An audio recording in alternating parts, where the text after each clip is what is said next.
Ah, yes, the jeans trade. Levi Strauss saw a return to growth in the Americas in the fourth quarter, but its full-year guidance came in below the street's expectations. Retailer also announced a restructuring plan that will include laying off 10 to 15% of its global corporate workforce. For more on the latest quarter, we're joined by Harmeet Singh, who is the Levi Strauss & Co. CFO and Chief Growth Officer, alongside Yahoo Finance's Executive Editor, Brian Sazi. Harmeet, always a pleasure to speak with you, especially to get some time off the back of earnings here. First, want to begin with what is driving the business from your perspective right now, and we'll get into some of the productivity initiative in just a moment. Good morning, Brian and Brad. Good to see you in the new year, and thanks for having me. We just reported, as you know, our quarter four results and talked about the 24 outlook. We exited 23 with great momentum. Our revenues were up 2%, constant currency up 3%. Largely driven by U.S. wholesale inflecting to growth in the quarter. So U.S. wholesale for Levi's was up 5%. And that was because we took into account all the factors under our control. We were able to fill the demand a lot better. Our pricing reductions on the 6 fits we took are working.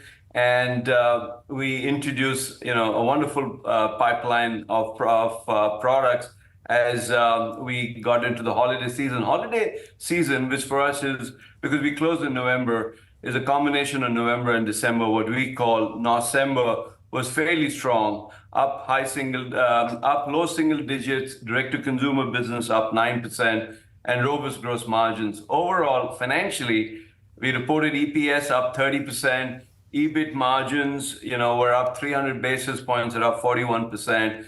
And Levi's as a brand ended the year at $5.4 billion, a record, if you go back last couple of decades. And so we entered 24 with momentum. We've been cautious in our outlook. We have a strong pipeline of products, and I'm happy to talk about that. We also announced the Global Productivity Initiative, which I can talk about, and that's about making a pivot into a DTC first company, which is about developing a leaner, more agile operating structure as we become best-in-class omni retailers.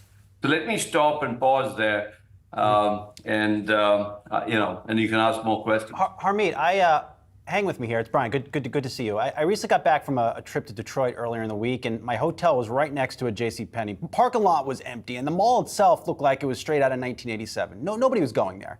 Does that reflect some of the structural challenges that remain in the wholesale or department store channel, and that's the main reason why you're enacting this restructuring plan? Yeah. So our direct-to-consumer business, Brian, which is about our own stores. Last year, across the system, we opened 105 stores. It's a record, and also includes our e-commerce business.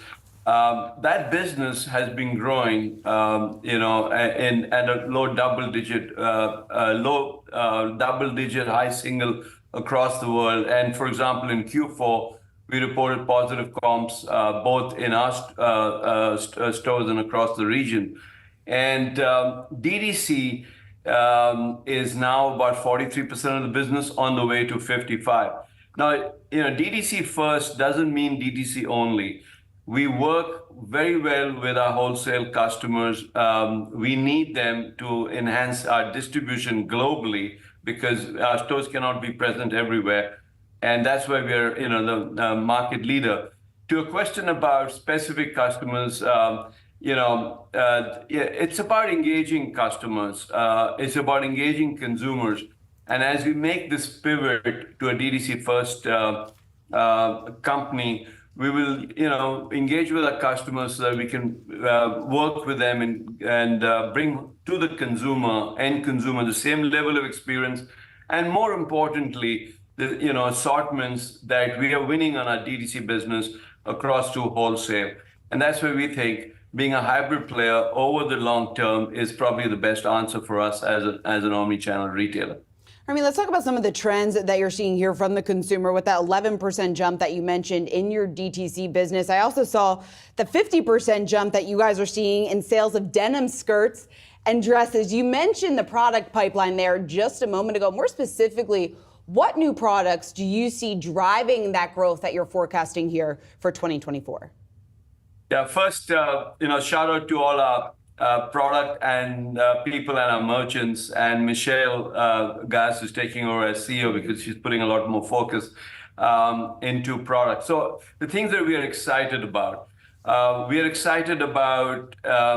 expanding our platform to ensure that we have products as the world becomes warmer. So we have a performance cool that really works well in Asia. We're taking that around the world. We're introducing lighter denim, products, and that is, to ensure that people can wear, our products, through the year. So that's one.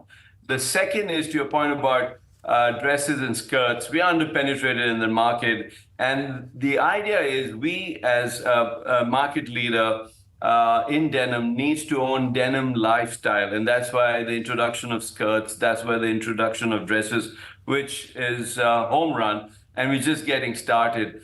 We're also looking at growing our non-denim business. I mean, our non-denim business is about 40% across all our brands, and we believe that to own the share of his and her closet, we need to expand that. So we're introducing something called a tech pant that you can wear to the office, you can wear if you go to a hike, and that will be rolled out sometime in spring and then accelerate through the year. And I can go on and on and on. At the end of the day, the consumer gives us the permission to own a higher share of the closet, of his and her closet, and we produce great product. And there's no reason why we shouldn't be dressing you, Shauna, or you, Brian, or you, Brad, in more of a head-to-toe with Levi's. I mean, I'm wearing the 49ers, trucker jacket. We were all cheering for the 49ers on Sunday. And, having this collaboration with them, extending the Levi's Stadium naming rights, it's just one of the things that, we do as we continue to accelerate and build the brand. Well, you guys certainly have got a tough game ahead of you this weekend. And Harmeet, just to let you know, I'm a big fan of Levi's. I've got a couple jackets. I was just told this morning that the denim skirts are back, so that might be my next purchase there. And Brad's rocking them right now. I got the black jeans on, Harmeet. I got the denim skirt on now. Wonderful.